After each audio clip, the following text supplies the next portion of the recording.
วันนี้จะมาแก้บทฝึกหัดวิชาแสงเลขาวัตถุพานแมนเพียง2 อันประกอบเป็นมุม0 องศาเราจะนำไซส์สูตรคือ n เท่ากับ360 องศาส่วนให้อัลฟาเท่ากับ-1 n เท่ากับ360 องศาส่วน0เท่ากับ-1เท่ากับอสงไขย n เท่ากับอสงไขยรูปอิงตามกฎเกณฑ์การสะท้อนแสงระยะวัตถุเท่ากับระยะรูปนี่แมนแวนเพียงตัวที่1แวนเพียงตัวที่2นี่แมนวัตถุอยู่ระหว่างกลางแวนเพียง2 อัน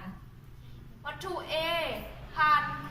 แวนเพียงตัวที่1เฮ็ดให้เกิดเป็นรูปอยู่หลังแวนเพียงตัวที่1ก็คือ A1 ระยะวัตถุเท่ากับระยะรูป A ผ่านแวนเพียงตัวที่2เฮ็ดให้เกิดเป็นรูปอยู่หลังแวนเพียงตัวที่2ก็คือ A2